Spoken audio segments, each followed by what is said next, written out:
Within the Granola arc of Dragon Ball Super, we have come to see Goku for the first time break his limits in a more unorthodox way that's usually befitting of his character.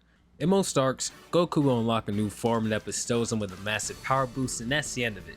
But in his battle against Gas, he would be forced to take a different approach by using UI Omen with a twist on it, rather than relying on his complete Ultra Instinct form.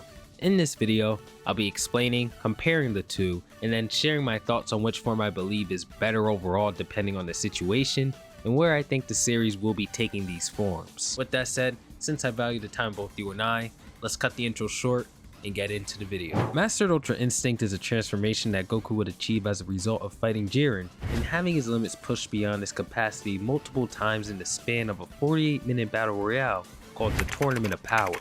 When Goku enters this form, it comes with a massive power boost beyond anything he's ever had. Not only this, but Goku's martial arts, speed, evasion, and usage of telekinesis go beyond anything he's normally capable of. Although Beerus is as powerful as 10 Gokus at all times no matter how far Goku gets, Beerus has hinted that the power behind Ultra Instinct could allow Goku to eventually surpass it. There are many statements in the series that just hype up this technique, such as Beerus believing that once Goku manages to completely master Ultra Instinct, there will be quote-unquote no enemy that can overcome him in combat. This silver-haired state of Goku's seemed to be the pinnacle of his strength and something that he would consistently use as his ace after his battle with Jiren, up until the Granola saga, where this belief would be shaken due to the introduction of true Ultra Instinct. When the concept of Ultra Instinct was introduced, it was a technique that Goku could only utilize at his full potential when his mind was calm and detached. And although maintaining this condition was a fair trade-off for the usage of Mastered Ultra Instinct, there was something missing, something that Goku always relied on: his emotions, of course. Goku would come to realize this during his and Vegeta's battle with Gas in chapter 85, choosing to activate UI Sign instead of the mastered state that he's been using up until now. As Goku transforms into his Ultra Instinct Omen, he explains that for his silver-haired form to work, he must keep his heart calm, but when using this form, he can put his emotions to work. This does imply that Goku is emotionally riled up before trying TUI, and it makes sense. He had just seen the entire Bardock flashback. When using this transformation, Goku seems to have far surpassed his silver-haired form, and he completely bullies Gas in the same way he was just bullying Goku and Vegeta in the previous chapter. As the silver-haired MUI transformation gives Goku immense amounts of power, it's supposed to be a technique that replicates the angels, and angels are always calm, almost emotionless at some points. A stark contrast to the hot-blooded Saiyan race. It's not that compatible with Goku currently. So tapping into the Sign state, which requires less detachment of emotions in comparison to his perfected state due to it being a prototype, allows Goku to lean more into his true instincts as a Saiyan and be who he truly is in battle. As Whis would say to Goku in chapter 82, it's up to you to discover your own unique version of Ultra Instinct. Listen to the voice within you. Deep down, what are you really? When comparing these two transformations, the differences are simple yet nuanced. Obviously in the battle against Gas, the true Ultra Instinct transformation performed much better due to Goku again being able to fight as he naturally should instead of attempting to imitate the angels. This allows him to rely on his emotions, or at least utilize them for battle, rather than them being a hindrance to his strength, and fight a bit more recklessly befitting of a Saiyan, while retaining a little bit of his angelic features to his fighting style. Something of note here is that Goku does not seem to really dodge when doing this either, as he barely displayed that untouchable defense he usually does when he was fighting against Gas in his true Ultra Instinct form. But to be fair to the TUI showing here, Gas just had overwhelming strength, and we've seen many times before that overwhelming strength can overcome the defensive barrier of Ultra Instinct. True Ultra Instinct, in a way, also displays the glaring issue of Mastered Ultra Instinct, which is the fact that it requires the user to keep their emotions in check at all times. This leaves Goku really liable to mental or emotional warfare, as the more riled up he becomes while using MUI, the more weak he becomes because he's straying further from the state of an angel. TUI seems to be more reliable overall, especially in battles that have an emotional connection to Goku. However, Mastered Ultra Instinct still seems to be Goku's strongest state, even to this day, despite everything I said, and now I'll explain why.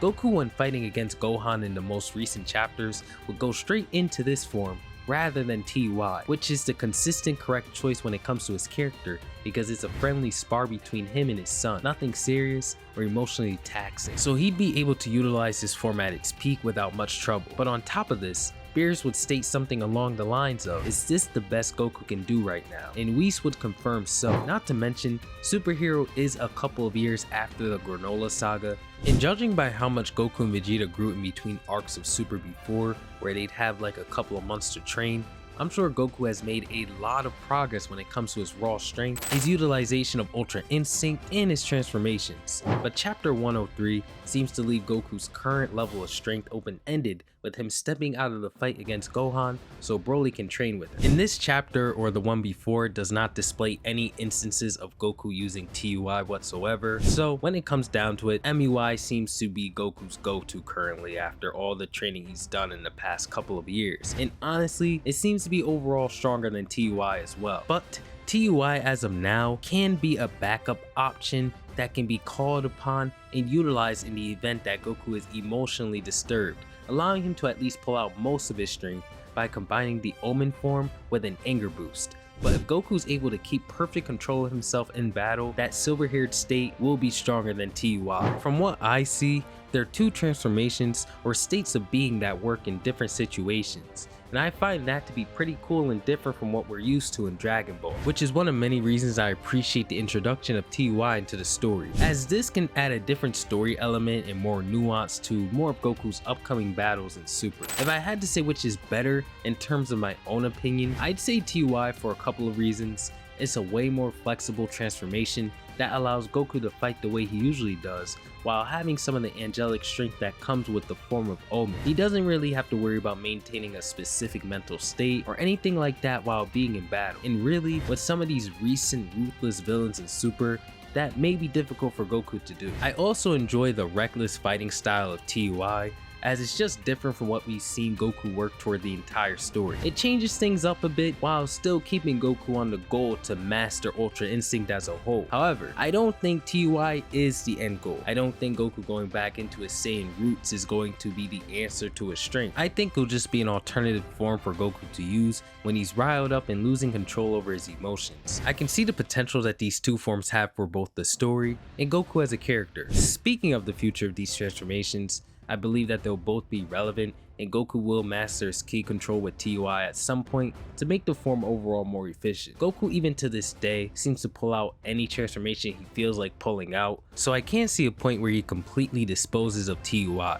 I don't really think there's a chance of Goku placing all of his chips into it and moving toward that form as his main root of strength either, as I'm positive that MUI and Goku's full mastery of it is where the story's going with all of these plot points. To make things clear, I think that both MUI and TUI will be very relevant for the future of the series, as Goku can juggle both transformations and use them in completely different scenarios, always allowing him to go all out no matter what's going on. With that said, thank you so much for watching the video, and let me know if there are any other topics you want me to cover. With that said, peace out, guys.